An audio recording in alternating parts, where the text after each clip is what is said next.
Welcome back, everyone, and we are back with Wing 2 of the Molten Core raid in Warcraft Rumble. Once again, I am updating all of my guide videos for the Molten Core because there have been some changes in some buffs in some cases and some slightly different strategies from what I previously had recorded. So I'm re-recording all of it for you, talking about the best units to utilize as well as the best leaders for each boss, because keep in mind, you are locked out per leader per boss. So you can't use Jaina and just spam execute on all the bosses. Don't do that. In fact, you can't. But before we get into Wing 2, guys, I do want to give a very special thank you and shout out to Warcraft Rumble for sponsoring today's video. Thank you guys so much for working with us. I appreciate it. Now, let's get straight into Wing 2. The first fight we are going to be covering is Gehennas and Shazzrah. This is the duo, if you will. Very mechanically driven fight. I don't want to say not hard, because this is actually probably one of the harder fights. There's probably 3 outside of Rag that are very challenging, and there's probably basically 1 in each of the wings, which is probably appropriate. This is probably the one for Wing 2. So let's go ahead and jump straight into it. I'm probably going to pause this one a lot because it is very mechanically heavy. In terms of units, now this is another one where your leader isn't super prevalent, believe it or not. I don't even remember who I used for this fight. I know I sometimes use Sylvanas, but who did I use for this one? I used... Oh, okay. All right. So General Thorazan. So Thorazan is a good choice because you can play him, and then your I'm spacing on names. Let's see. Your Harvest Golem. In that way, the Harvest Golem is buffed with the fire as well as getting the additional levels if you use the right talent for General or Emperor Thorazan. So the talent is Hubris, which is again going to give you the 2 additional levels, and then of course give everyone the fire buff while Emperor Thorazan is on the field. So that's why I utilized that, and then my partner just went with whatever he was locked out to. So it's fine. Again, sort of a nothing burger in terms of what leaders utilize as long as you do the mechanics. I cannot stress it enough. You want a safe pilot for this fight. If you don't run a safe pilot, you are wrong.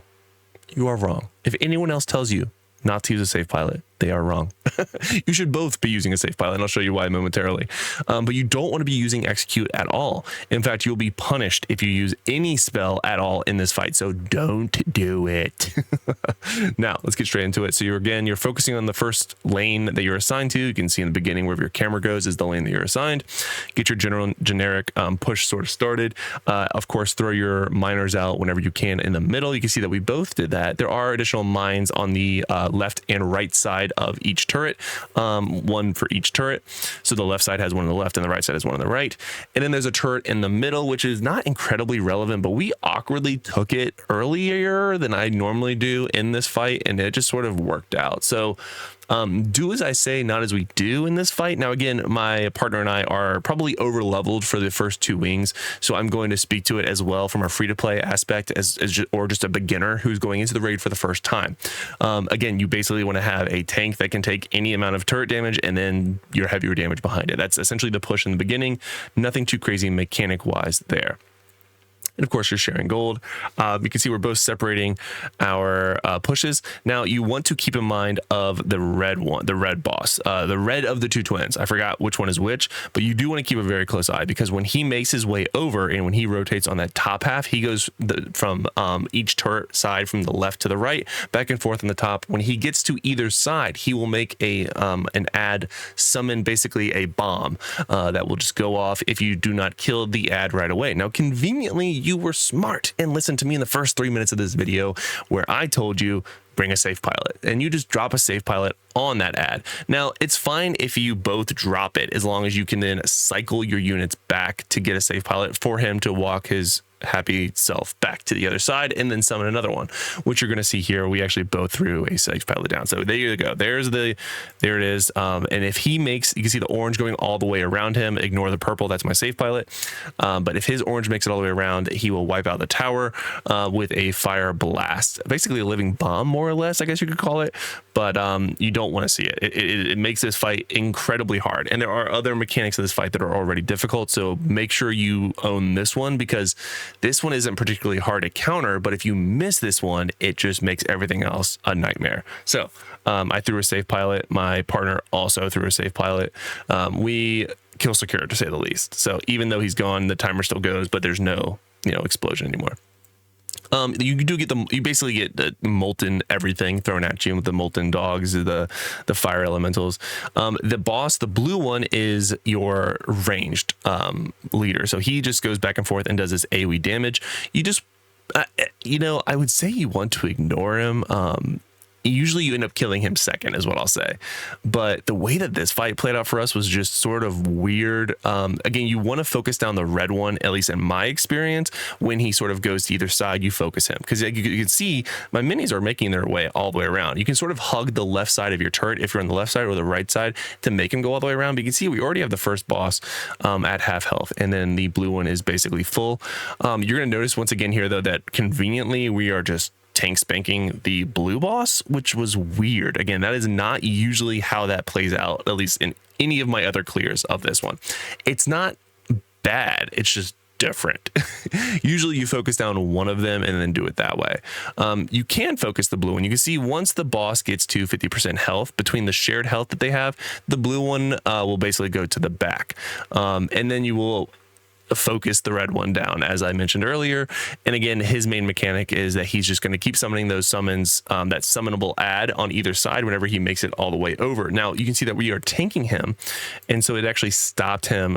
There's a living bomb, so it actually stopped him from casting that ad, and we actually were able to end up killing him before he make it all the way over. I actually crashed, so that was a little terrifying. Now thankfully we did kill that first boss before I crashed. I actually think this was a Wi-Fi issue on my end. I was in between two different locations and my Wi-Fi just decided to disconnect. So make sure you're on good Wi-Fi. That's the Wi-Fi boss. Once you're back in the game, you can see that the boss is, the first one is dead like we saw, but now the second one just stays in the back, and you basically just push your units on either side all the way over. But we sort of awkwardly got that middle tower at a weird point. You basically never want to get it until the blue boss goes to the back of the map, because he will very easily clear it with his AoE damage. And outside of that, that's basically it. And the only reason you really even want the middle tower is that it allows you to summon people a lot closer to the boss when he's in the back. That's it. That's actually not that hard of a mechanic.